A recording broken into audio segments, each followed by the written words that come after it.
Hey, Nona, I really appreciate your willingness to talk about your experience using the empathy set. And I thought it might be great if you could just start by telling us a little bit about yourself and how it is that you got your first set. Great. Thanks for having me, John. Yeah, and thank you so much for creating these cards.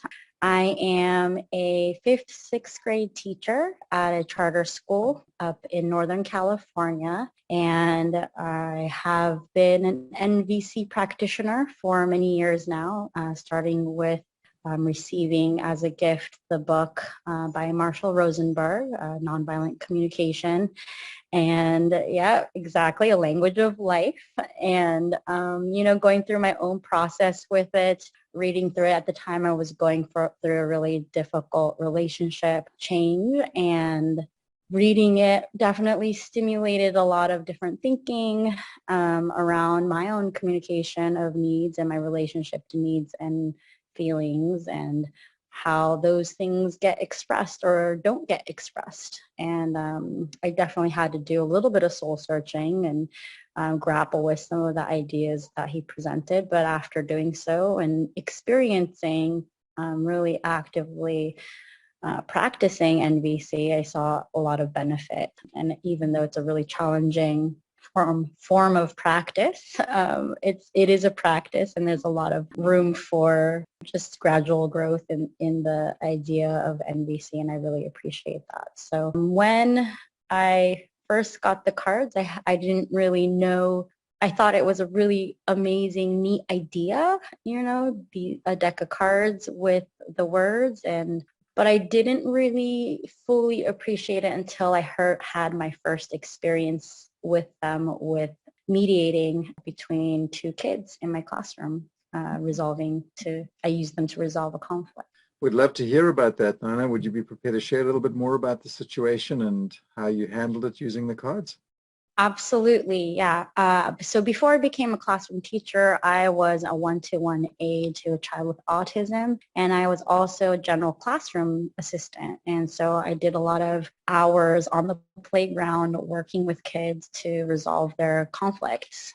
Playground is a really great place for teachable moments and really connecting with students and the very real issues that come up when they're trying to negotiate their free time. And so a lot of great learning can happen on the playground that, sometimes does not get addressed or gets addressed through an adult laying down guidelines and boundaries and consequences. And so I've always loved to take the approach of working with the kids' humanness and on the feelings base. So I've always gravitated towards that. So when the cards came into my hand, I already saw them being useful in that type of conflict resolution. So I had an incident this year in my classroom where during playground hours, the two boys basically had an issue that escalated to one kid throwing the other kid's lunch across the yard. And so they came back to the classroom super, stimulated and amped up, and still with the recess just ended right when it happened. And so I used that opportunity to pull them and another child who was a witness who kind of verbally got involved a little bit too. So the three of them, I pulled them outside while I had the rest of the children reading, and I brought the cards with me. I just grabbed them, and I never used them before. There was a fresh deck. And so I started with the child who had his lunch thrown and he was able to utilize the cards. So these are the cards here, and they're starting to get more and more worn, but the needs and the feelings box, yeah. But at the time it was a fresh set, and I pulled them out, and he went through the cards and was able to really express his feelings around having his lunch thrown and what he was needing. And the other child, and that first child tends to be, very able to use his words in a way that's natural and comfortable. The other student, he has a little bit more emotion to verbalization stuckness, I would say. It's not as smooth, and a lot of children have that area as something that they still need to work on. At this age, I'm working with 10 and 11-year-olds, and, and all throughout our development, we need to be working on that. And he was so flustered and so emotional that he really couldn't say anything. I requested that he respond to the first child, and he couldn't do it. And then I asked the first child if it was okay if we asked the child who had thrown the lunch if he wanted a turn, because he was obviously so overwhelmed. And so we had started with the feelings deck, and that was out already, but the needs deck wasn't out yet. And so he first took the feelings deck and started no, that's not how the story goes. Actually, it was the needs deck that was on hand. And the first thing that indicated to me that this was going to be such a powerful experience was that I had the needs card by this time laid out all on the picnic table where we were. And this child, he, in a very emotional way, reached for the cards and scrambled through them. And he pulled this understanding card and he tore it in half, and I've taped it together, but I don't know if you can see this line on this card. I can bend it for you where we've taped it. He just so emotional. I did. I put it together the best I could, but there's a line through it with tape because he was trying to express that that's what was not happening for him. Like, he didn't have his need for understanding met. And I think he felt that overall, not just in this incident, but in other areas of his life as well. He was dealing with a lot at home. He had some home situations that came up later with the help of this deck because he wasn't able to verbalize. He couldn't come up with the words for it. But because this is such a physical thing, it's a deck of cards, children love to play, and it's so close to a plaything that the physicality of it and the visual written word of it gave him the power to express what he needed to express in that moment. And it was just so moving, and he broke into tears at that point. And the other two boys at the table were really paying attention and I think appreciative of the process also. So then after he did that and I confirmed, I said, okay, so you're feeling as if your need for understanding is not being met. And he was like, absolutely, and the tears come more at that point when I verbalized it for him, and he was just scrambling. I said, so what is it that you're feeling? And he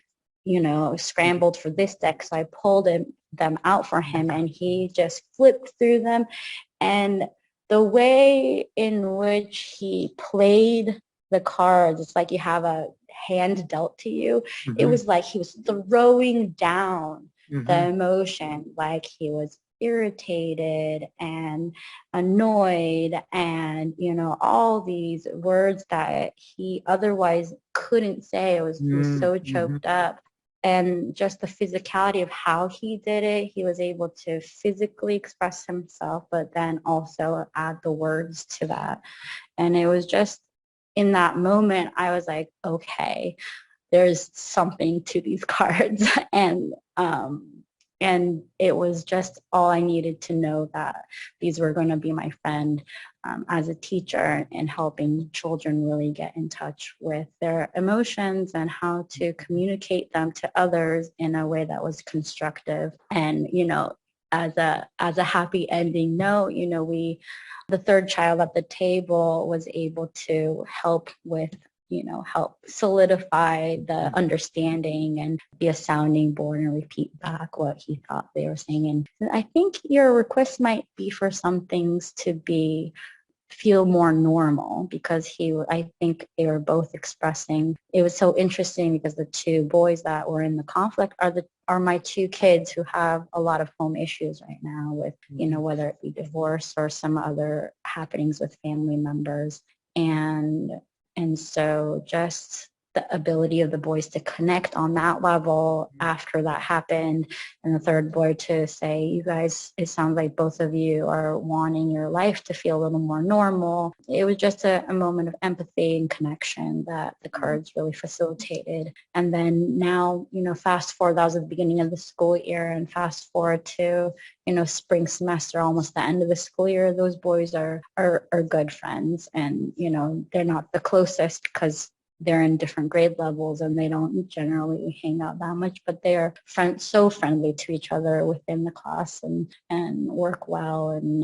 And I think now, one of the students, the one who threw the lunch, always felt as if he was not liked very well by a lot of students in the class. And I feel like now he's in a place where he doesn't believe that anymore. He can sense his connection to the other students in the class is stronger than he first believed. And so I just really, I will never forget how the cards were utilized, and they're just such a treasure to have, just the physical touch of a deck. Thank you, Nona. I really appreciate this and hope it also inspires others to keep moving in that direction, that more humanistic, open-hearted, caring way, and teaching our kids how to be better communicators of their feelings and needs and helping them resolve the inevitable conflicts that we all face in life. So I really thank you. Thank you.